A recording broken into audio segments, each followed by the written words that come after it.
Pinaghahandaan na ng gobyerno ang maaaring epekto ng El Nino sa agrikultura. Kabilang sa nakikitang solusyon ng Department of Agriculture ay ang pagtatanim ng rice variety na mabilis tumubo kahit kaunti lamang ang tubig. May nusugaw si Haji Rieta.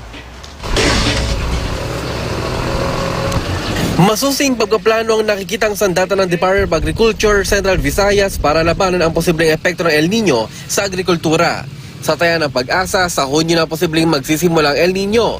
Bagamat ngayon pa lang, ramdam ng matinding init sa ilang bahagi ng bansa. Ang mga magsasaka sa Cebu, Bohol, Negros Oriental at Siquijor, pagtatanimin muna ng ibang rice variety na mas mabilis tumubo kahit kulang sa tubig. Mungkahi rin sa mga magsasaka, magtanim muna ng mga gulay na hindi masyadong nangangailangan ng tubig tulad ng sibuyas, bawang, sigarilyas, munggo at kadyos. Ang mga root crop tulad ng kamote, kasava, gabi at iba pa. Pwede raw itong maging alternatibong kabuhayan. Mainam din daw kung magtatanim ng tinatawag na cover crops upang mapigilan ang mabilis na pagkatuyo ng lupa. Isinusulong din ng DA Central Visayas ang pag-aalaga ng manok, bisaya o native chicken dahil mas matatag umano ito laban sa mainit na panahon.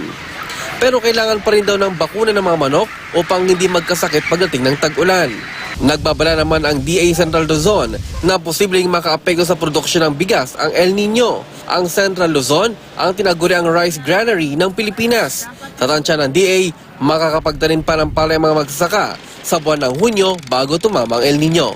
Magiging problema yan kung hintay o ulan. We are expecting rains sa May and June We are expecting rains sa May and June. What if hindi umulan, sir? Ay, madidelay yung planting natin. Sa ngayon, kulang pa raw ang bansa ng 1.6 million metric tons na bigas para sumapat ang supply. 18.4 million metric tons naman ng bigas ang naprodusa ng bansa noong nakarang taon. 20 million metric tons ng bigas ang kailangan. Haji Rieta, GMA News.